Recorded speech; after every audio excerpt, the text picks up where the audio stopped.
এমন যদি হতো আমি পাখির মতো মাদার চোদ। তুই আজকেও আবার লেট করেছিস গাধার 3 নাম্বার বাচ্চা। আরে আমি আসার সময় ওই যে একটা বুড়ি মহিলাকে লিফট দিয়ে আসলাম, তো এই জন্য একটু দেরি হয়ে গেছে আর কি।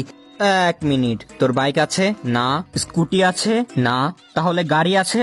না। তাইলে কি তোর মাথায় করে লিফট দিয়ে আসলি রে বোকাচোদা? মিনাটো সেন্সে একে ভালো করে বুঝান, এই গাধার বাচ্চা একটা রুলসও ফলো করে না। কিছু একটা হইলেই শুধু রুলস রুলস রুলস। পাতার নাম পুদিনা, তোর রুলস আমি চুদিনা। আমার জানার কোনো দরকার নেই কি বাল ছাল হাবিজাবি লেখা আছে তোর ওই রুলস বইয়ে। মিনাটো সেন্সে ভালো করে বুঝা নাকি, নাইলে আমি একবার রেগে গেলে কিন্তু এর পুরো গোষ্ঠীর পেছনে চুদরি ভরে দেব।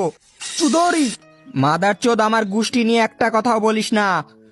চুদিহা ক্লানের আমি, চুদিহা ক্লানের। হ্যাঁ শালা, একবার শুধু আমার শারিঙ্গানটা আসতে দে, তারপর আমি এত বড় সুসানু বানাবো, এত বড় সুসানু বানাবো যে আমার সুসানু যদি তোর উপরে পায়খানা করে তুই তার নিচে পড়ে একদম চ্যাপটা হয়ে যাবি। আরে যখনই দেখি তখনই শুধু মারামারি আর মারামারি।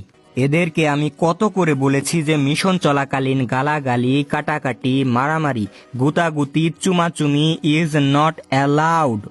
যদি মিলেমিশে থাকতে না পারো, এই নাও শুরিকেন আর ঢুকিয়ে দাও একে অপর